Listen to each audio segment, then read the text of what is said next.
This is the story of a true night shift horror I'm going to tell you. It happened to me a few years ago when I worked as a security guard at an old office building in a quiet part of the city. Back then, I didn't believe in ghosts or anything like that. I thought those were just stories people made up to scare kids. But after that night, my thoughts changed forever. The building I worked at used to be a bank in the 1960s. It had long hallways, cold marble floors, and flickering lights that buzzed slightly. The elevators groaned when they moved, and the air always smelled a little old, like dust and damp paper. During the day, it was filled with people. At night, it was just me and my flashlight. I had the midnight to 6 a.m. shift. My job was simple. Walk through the building every hour, make sure the doors were locked, no alarms were going off, and that everything was quiet. Easy, right? At least that's what I thought. One night, around 1:30 a.m., I was sitting in the tiny guard room on the ground floor, sipping cheap coffee and flipping through channels on the small TV. That's when I saw it. On the camera feed from the third floor, a shadow moved across the hallway. It was fast, just a flicker, but it was clear. I sat up straight and stared. The hallway lights were on, and I could see the whole corridor clearly, but nothing was there anymore. I told myself it was probably just the camera glitching. It happened sometimes, but then, not even 5 minutes later, I saw it again. This time it looked like a person, walking slowly from one office to the next. I grabbed my flashlight and my keys and took the elevator up. When the doors opened on the third floor, the air felt colder than usual. I stepped out and shined my flashlight around. The hallway was empty. I checked every office, every room. Nothing. But as I reached the last room on the left, I noticed something strange. The office door, which I knew I had locked during my first round, was slightly open. I pushed it gently and it creaked loudly as it opened. I flashed my light inside. Empty chairs, empty desks, nothing out of place. But then I heard it. A whisper. It was so soft. I thought I imagined it. But then it came again. A voice whispering something I couldn't understand. It was coming from the corner of the room. My heart started beating faster. I stepped forward and pointed the light toward the sound. Nothing. But the whispering stopped. Suddenly, all the lights on that floor shut off at once. Total darkness swallowed me and my flashlight flickered weakly before dying. I stood there frozen. I couldn't even move. All I could hear was my own heartbeat, loud and fast. Then footsteps, slow, heavy, echoing in the hallway. I wasn't alone. I pulled out my phone to use the flashlight, but it wouldn't turn on. The screen was black, dead. It had been at 70% battery just minutes ago. The footsteps got closer. I backed into the room and closed the door quietly, holding my breath. The handle began to turn slowly. I swear to you, it turned on its own. I grabbed the door and held it shut. The handle kept turning like someone was trying to come in, but I held it tight, whispering to myself, "This isn't real, this isn't real." Then everything stopped. Silence. No footsteps. No whispering. Even the cold air felt still. I waited for what felt like forever before opening the door. The hallway lights had come back on. Everything looked normal again. I hurried back to the elevator and returned to the guard room, heart racing and hands shaking. But the night wasn't over. At around 3 a.m., I heard the sound of the elevator moving again. I stared at the security screens. All of them showed empty floors, except for the elevator cam. The doors opened on the second floor, but no one stepped out. Then all the cameras went black, every single one. My phone rang. The caller ID showed unknown. I didn't want to answer it, but I did. I put the phone to my ear and only heard one word, whispered in a deep voice. "Run." Then the line went dead. I bolted. I didn't care about the job anymore. I left everything behind. My keys, my bag, even my flashlight, and ran out the front doors into the cold night. I sat in my car, engine running, staring at the building, expecting to see something in the windows. Nothing. Just darkness. The next morning, I told the building manager I quit. I didn't care about the paycheck. I just wanted to forget that night. But it didn't end there.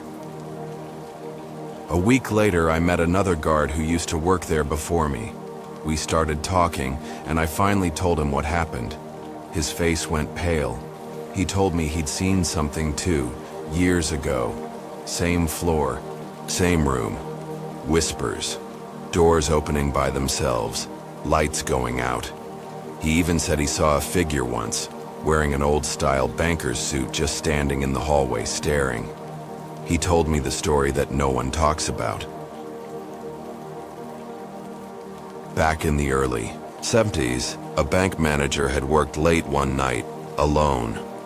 The next morning, he was found dead in that very office on the 3rd floor. No sign of struggle.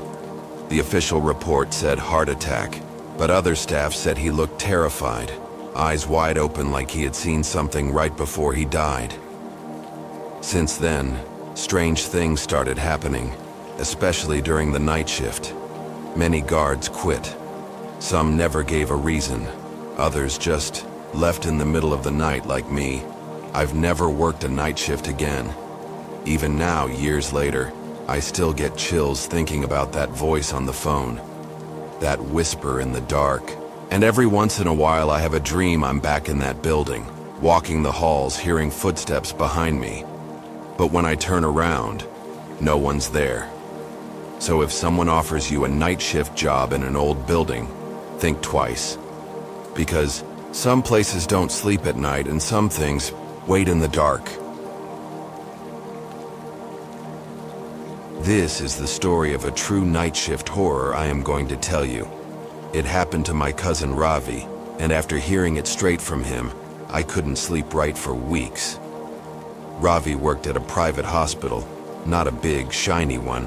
This one was smaller, old, and kind of hidden away behind tall trees and a rusted gate. He was a night shift assistant in the records department. Basically, he organized patient files and made sure any urgent case papers were ready for the doctors by morning. It sounds boring, but this place, it had something wrong with it. Ravi didn't believe in ghosts or spirits either, until that one week where everything changed. He told me he started hearing rumors from nurses and janitors, stories of the room with no number. Now here's the weird part. Every floor had rooms numbered clearly, but on the 3rd floor, between room I-307 and room 309, there was just a plain wall. People said there used to be a room 308, but it was sealed off years ago after something bad happened. No one would say what. Some joked it was haunted. Some whispered that a patient died horribly in there, and now, well, no one liked talking about it. Ravi thought it was nonsense. Until that night. It was around 2:15 a.m. He was alone in the records room, just 2 doors down from where that sealed room was supposed to be. He had headphones in, listening to music, typing away. Then his screen started glitching, just flashing lines and static. He took the headphones off, and that's when he heard it. Knocking. 3 slow knocks, right behind him. He spun around. The door was still shut. No one was there. Then again, louder. This time, knock, knock, knock. He opened the door quickly and stepped into the hallway. Empty, not a single soul. But he felt something. Like the air had turned heavy. His skin got cold, and for no reason, goosebumps ran up his arms. He turned toward the sealed part of the wall. Just bricks and paint. No door, no window. But then, he saw it. A faint number, almost like it had been scratched into the wall. 8. He swore that number wasn't there before. He walked up to it, touched the wall. It felt wrong, cold, like ice, even though the rest of the building wasn't like that. He shook his head, went back to his room, and told himself he was just tired. But the next night, it got worse. He was filing documents when suddenly the hallway lights flickered, then went off completely. He stepped outside and the hallway was pitch black. But this time, he wasn't alone. A figure was standing in front of the sealed wall, just standing there, not moving. He shouted, "Who's there?" but got no reply. He took a few steps closer, and the figure turned its head slowly toward him. He saw the face clearly for just a second, and it wasn't human. Pale skin, hollow eyes. Its mouth was stretched into a twisted, wide smile, like it had been cut from ear to ear. Then it vanished, just like that. Lights came back on. The hallway was empty. Ravi ran back inside, locked the door, and didn't move until sunrise. He thought maybe he was hallucinating. Stress, lack of sleep, who knows? But then came the night that made him quit. It was Friday. He was almost done with his shift when he noticed a file lying on his desk that he hadn't seen before. It wasn't typed, it was handwritten. The name on the file? Patient 308. No date, no hospital stamp. Just those words. He opened it. Inside were pages filled with disturbing drawings, figures with no eyes, a room filled with shadows, a bed with straps, and at the bottom of each page, written over and over again, "Let me out, let me out, let me out." Suddenly, the lights went off again. The door creaked open slowly, though he had locked it. And then he heard it. Breathing. Raspy. Heavy. Right next to his ear. He turned around, and there it was. That same figure, inches from his face. Those hollow eyes stared into his and it whispered, "You opened the file. Now I'm in." Ravi doesn't remember what happened next. He woke up outside on the hospital steps, shivering and confused. The file?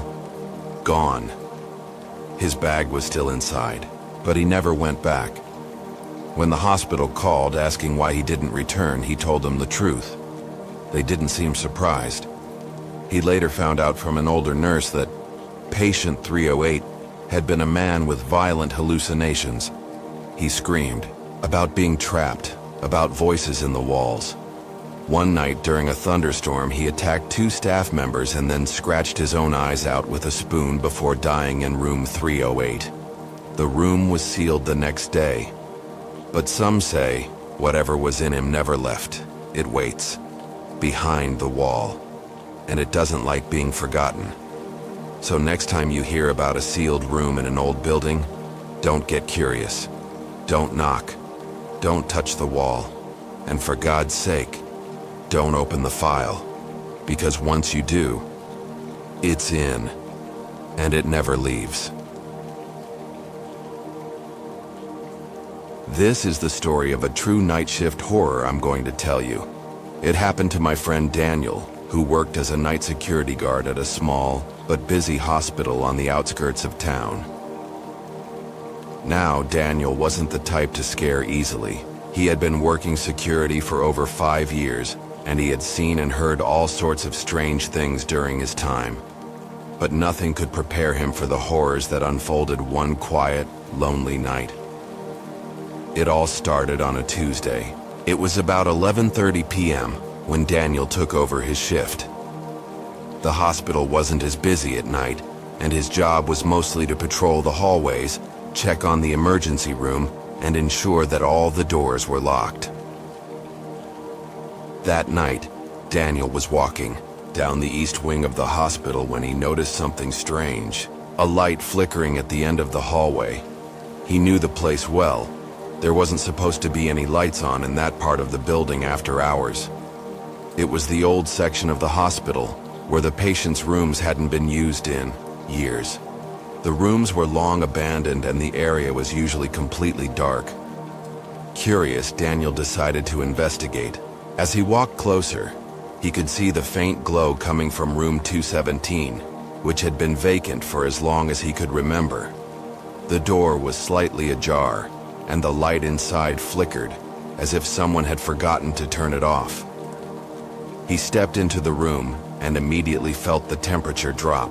It was strange. Cold air seemed to seep out of the walls. Daniel shrugged it off, thinking the air conditioning was probably on the fritz. But as he took a few more steps into the room, he noticed something odd.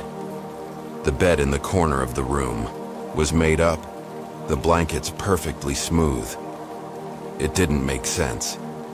The room had been empty for years, but someone had clearly made the bed recently. Daniel hesitated, feeling uneasy. He turned to leave, but just as he reached for the door, he heard something. A soft, faint whisper, barely audible. It was coming from the corner of the room. He spun around, but the room was empty. The whispering continued. It was a voice, low and raspy, like someone was trying to speak but couldn't quite make out the words. Daniel's heart began to race. He couldn't explain it. No one was supposed to be there. Then, as if the building itself had decided to play a cruel trick, the lights in the room blinked off, plunging the space into total darkness. Daniel stood frozen for a moment, trying to catch his breath. But before he could move, the door slammed shut behind him with a deafening bang. The room was now completely dark. He pulled out his flashlight, but it flickered and died instantly. He felt the hair on the back of his neck stand up. Something was wrong. Very wrong. That's when he heard it. A soft giggle, the sound of a child, laughing. So innocent, so sweet. But Daniel knew there were no children in the hospital at that time of night. His blood ran cold. He began to pound on the door, desperate to get out, but it wouldn't budge. The whispering grew louder, and then, just as suddenly as it had started, the laughter stopped. Silence filled the room. Then a voice, this time clear and chilling, spoke from the darkness. "You shouldn't have come in." Daniel's heart stopped. He wasn't sure if it was his mind playing tricks on him, but he swore the voice came from directly behind him. He spun around, his pulse pounding in his ears, and he was met with nothing but the blackness. That's when the temperature dropped even further. He could see his breath now, his body trembling from the cold. The feeling of being watched, of something standing right behind him, was unbearable. He reached for his radio, but when he turned it on, it crackled with static, followed by a distorted voice that sent chills through his spine. "Get out." Suddenly, the door creaked open on its own. Without thinking, Daniel bolted. He ran down the hallway as fast as he could, his shoes slapping against the cold, tiled floor. His mind raced.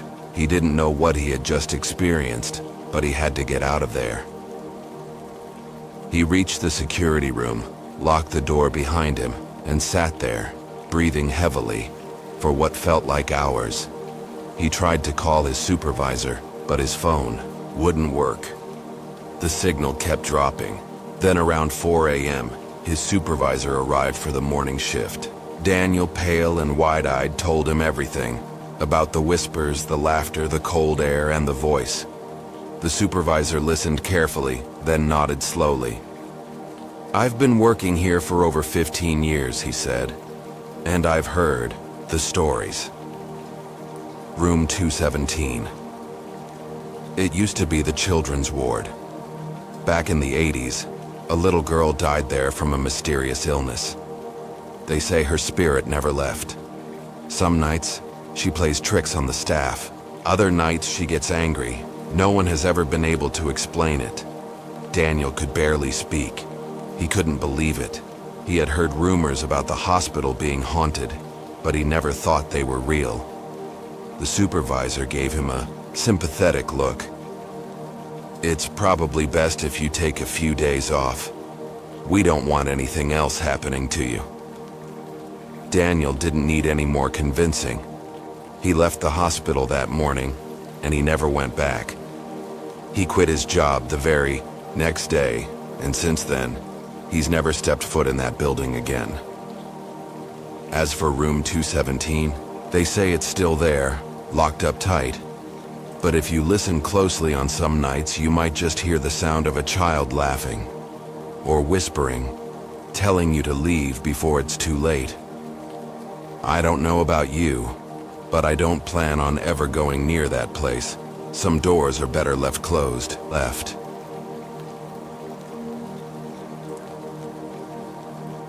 This is the story of a true night shift horror I'm going to tell you. It happened to my friend Sarah, who worked as a receptionist at a small hotel just outside of town. It was one of those quiet old buildings, the kind that was never really busy, except for the odd guest who stayed for one night.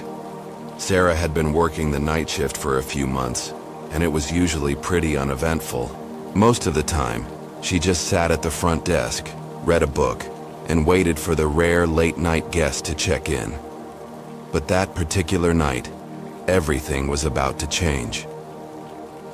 It was around 2:30 a.m. when Sarah heard the bell above the door ring. She looked up, expecting to see a guest checking in, but instead, there was no one there. Just a gust of cold air that seemed to blow through the entrance. It was strange. She hadn't noticed anyone come in, and there hadn't been a car parked outside. She shrugged it off, assuming maybe someone had just walked in without her noticing. But as she sat there, she couldn't shake the feeling that something wasn't right. The lobby was quiet. Too quiet. The hairs on the back of her neck stood up as she heard a faint sound from the hallway behind her, almost like footsteps. But when she turned around, the hallway was empty. She figured she was just tired. Maybe it was just the wind, or her imagination, playing tricks on her. But then the sound came again. This time it was clearer. Heavy footsteps dragging across the floor. Sarah stood up and walked toward the hallway. She called out, "Hello, is someone there?" But there was no answer. The sound of the footsteps grew louder. It was as if something, or someone, was walking slowly toward her from the dark hallway at the back of the hotel. Her heart began to race as she stepped cautiously down the hall, her footsteps echoing on the wooden floor. As she got closer to the end of the hall, she saw a faint light coming from under the door to room 17. That room was supposed to be empty. The last guest who had stayed there checked out hours ago. Sarah's pulse quickened as she approached the door. She felt like she had to check. Something was pulling her toward it, like an invisible force. When she reached for the doorknob, it turned on its own. The door creaked open, revealing a dimly lit room with a single bed and an old wooden dresser. The faint light was coming from the corner where a lamp was flickering, and then she saw it. There was a figure sitting in the corner of the room, hunched over. It was a man, wearing old-fashioned clothes, like something from the 1920s. His face was hidden, but Sarah could see his shoulders shaking like he was crying. "Excuse me, sir? Are you all right?" Sarah asked, her voice trembling. The man didn't respond. He just continued to sit there crying quietly. Sarah stepped into the room, feeling a chill run down her spine. She moved closer to him and placed a hand on his shoulder. The man suddenly turned around. His face, oh God, his face. It was pale, gaunt, and his eyes were hollow, like they had been carved out. The skin around his eyes was stretched tight, and his mouth was twisted into a grotesque grin. His smile was wide, too wide, like something unnatural. Before Sarah could react, the man lunged at her. She screamed and stumbled back, her heart pounding in her chest. The door slammed shut behind her, trapping her in the room with him. The lights flickered and went out, plunging the room into complete darkness. Sarah could feel the man's cold breath on her neck as he whispered in a voice that was not his own. "You shouldn't have come in here." Sarah's mind raced. She tried to reach for the door, but it wouldn't budge. It felt like the room was closing in on her, the walls pressing down, the air suffocating her. She couldn't breathe, couldn't think straight. Then, just as suddenly as it had started, the door flew open. Sarah ran as fast as she could, her legs weak from fear, and she didn't stop until she was outside the hotel. She collapsed on the sidewalk, gasping for air, trying to make sense of what had just happened. Next day, Sarah went back to the hotel to tell her manager what happened. But when she told him about the man in room 17, the manager's face went pale. "That room, it's been closed for years," he said quietly. "No one stayed in there since." He paused, looking as though he was remembering something terrible. "Since the man who died there." Sarah felt her stomach drop. The manager explained that a man had once stayed in room 17 many years ago. He had checked in alone, and by the next morning, he was found dead in the room, strangled with a piece of his own clothing. The police had never figured out what had happened. The room had been sealed off ever since, but every now and then, they'd get complaints from the night staff about strange noises, footsteps in the hall, and sightings of a man in old clothes, sitting in the room, staring at the wall. It was then Sarah realized the man she had seen, the one with the hollow eyes and twisted smile, wasn't a guest at all. He had been dead for years. That night, Sarah quit her job. She never went back to that hotel again. Some say room 17 is still locked, but if you listen carefully on a quiet night, you can hear footsteps from the hallway. And if you're unlucky enough to walk down that hall, you might just see him, sitting in the corner of the room, waiting for the next person who dares to open the door.